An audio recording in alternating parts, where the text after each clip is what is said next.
So, am I able to achieve the best physique of my life by my 27th birthday? So if you've ever seen any of my other content on Instagram and YouTube or on Facebook, you're probably thinking, well, you're already pretty lean. I did a challenge not too long ago where I lost quite a bit of body fat and got reasonably lean.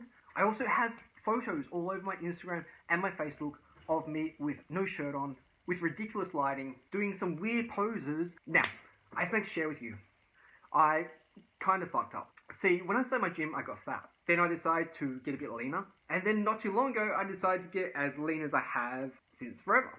And then I kind of put on some body fat. Now, I'm not like the initial before picture. Nowhere near that. But I've gained what I'd say would be around 5 kilos of body fat, which pretty much means I don't have my abs anymore. And there's two massive reasons why I got lean and then why I put on all that body fat after. And the first one was I had no goal or reason to stay that lean. Like, it's not like I didn't like having abs. Sure, I like them. But no one really cares if you have abs. And it really didn't impact my life in a massively positive way. The second reason was my calories and activity were just so low. Now, I'm not super tall, and when I got quite lean, I really didn't weigh that much. Add into that the fact that with my business, I'm very much on my laptop, and with uni starting, is I was very sedentary. As a result, to get lean and then to stay lean, is my calories were insanely low, which impacted my performance, impacted my mental clarity, and it just sucked not being able to eat that much food. You kind of wrap all these variables up together, and what do you get from it? You get 5 kilos of fat gain as a result. Now, from every obstacle comes an opportunity. And the opportunity presented to me is, can I do it better next time? Can I get just as lean, but more muscular, and improve my performance in the gym and outside of the gym?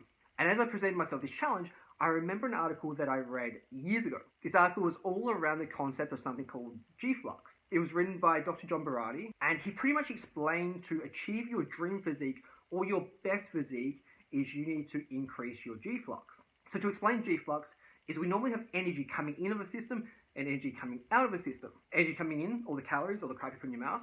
Energy out, your metabolism, exercise, etc. Now, usually what people are looking at is they're looking at the energy balance. Are you in a deficit or are you in a surplus? So an individual that has an energy output of 3,500 calories per day, if they then consume 3,000, they're in a 500 calorie deficit. If that same person was to have an energy output of 2,500 calories but consume 2,000, they would still be in the same 500 caloric deficit. So when we look at the energy balance equation, we would say that both individuals would lose body fat. And many people would postulate that they would have the same body composition. But G-Flux actually states that the individual that has the energy output of 3,500 that's consuming 3,000 calories will have a better body composition at the end. They'll have more muscle and they'll have less body fat. See, G-Flux is the total energy in and total energy out of the system.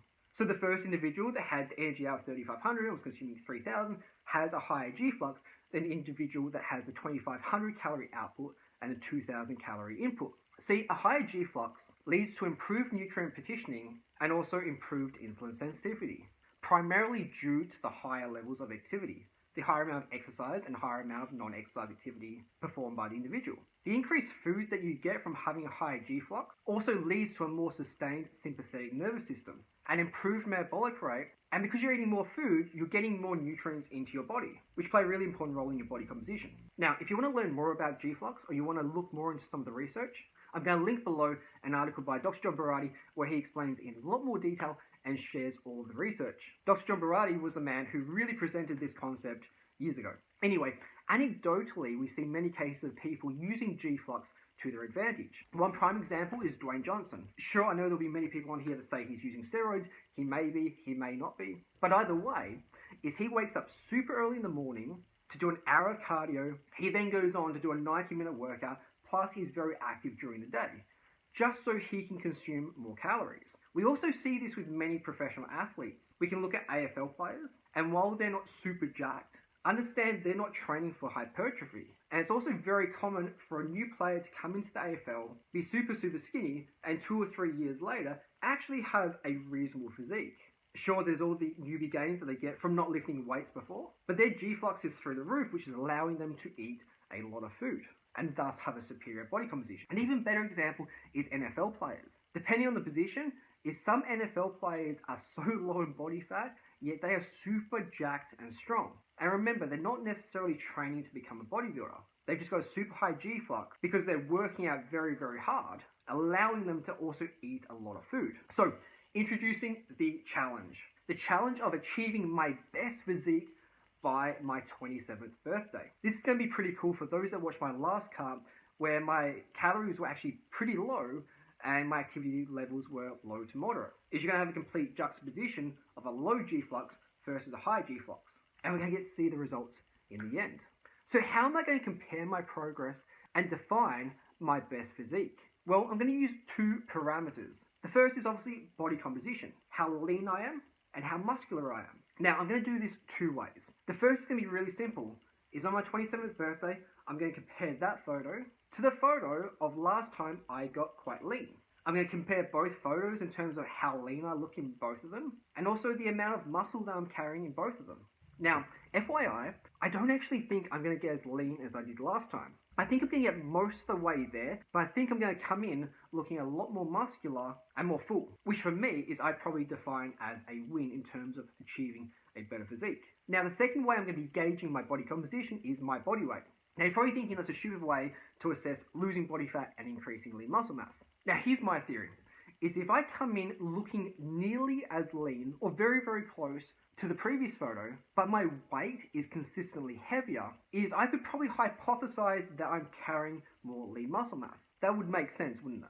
If I come in looking just as lean, in the photo I look a little bit more muscular and I'm carrying a couple of extra kilos, we could pretty safely say that my lean muscle mass is higher. Now, the second parameter I'm going to be looking at is my strength. What's the point of having a physique that looks good if you're really weak? And that's actually what I found from my last cut. Because my G-Flux was so low, is my performance in the gym started to really suffer.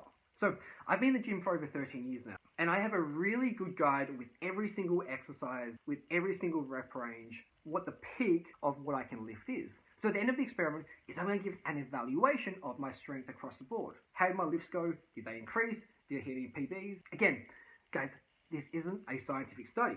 This is just one dude on YouTube documenting himself using a protocol that is anecdotal and theoretical merit. Over the 7 weeks, I'm going to be eating and training like an athlete. Now, I'm not paid to be an athlete, so this is going to require some very early wake-ups and some very late finishes, because I'll be doing this on top of running a business and also going to uni. Now, the best part is I'm going to be documenting everything with you. I'm going to be sharing with you my complete nutrition breakdown, the training strategies and protocols that I'll be using, every supplement I use, my complete schedule, everything. So I have about 7 weeks officially from when I start on Monday, the 11th of May. Every single week, I'll be uploading a video sharing my progress for the week and delving into the nutrition, supplementation, and training strategies that I'm using. If you want to follow, cool, hit subscribe and hit the like button. I'm also going to be documenting all of this daily on Instagram. There's going to be daily stories where you're going to see every single cardio session. You're going to see every single weight session, every single meal, every weigh-in, and every single fuck up along the way. Now, this could go horrible. In 7 weeks' time, I could just get fat. Either way, we're going to find out.